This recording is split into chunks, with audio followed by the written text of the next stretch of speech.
Au chapitre judiciaire, un procès s'ouvre aujourd'hui devant le tribunal correctionnel de Bruxelles. Il concerne le suicide d'un travailleur de Bruxelles, Propreté en 2016.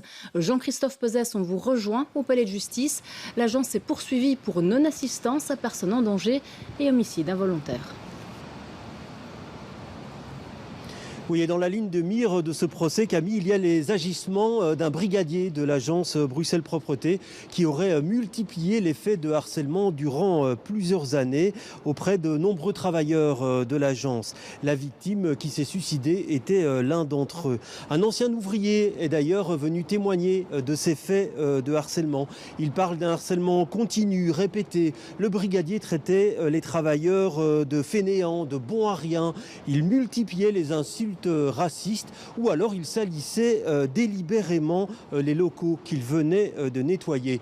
Et c'est lorsque la victime a pris la défense de certains de ces travailleurs qu'elle a été harcelée à son tour. Le brigadier prévenu dans cette affaire a lui aussi été entendu aujourd'hui. Il avoue être carré, exigeant que le travail soit bien fait, ce qui lui aurait valu l'hostilité des travailleurs et les accusations de harcèlement. Il dit aussi pratiquer un humour noir, mais rien de personnel dans ses propos et il nie les propos racistes. Quant à la victime, il a déclaré qu'elle se sentait harcelée parce qu'elle avait de nombreux problèmes psychologiques et que tout le monde le savait.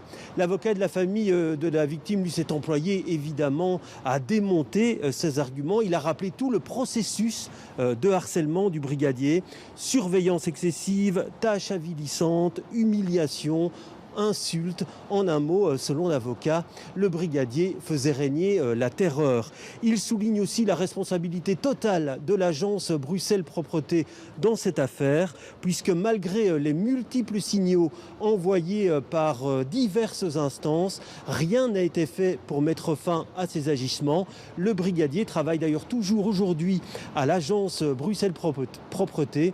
Je vous propose d'écouter Antoine Chaumet, c'est l'avocat de la famille de la victime.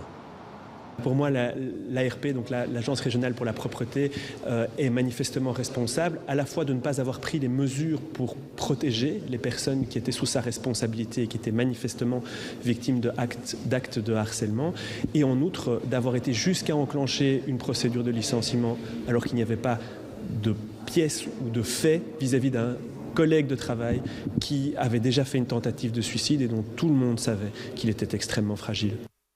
Merci à vous Jean-Christophe pour ce compte-rendu. Et dans ce dossier, rajoutons que ni l'avocat de Bruxelles Propreté ni celui du brigadier mis en cause n'ont souhaité réagir à ce stade.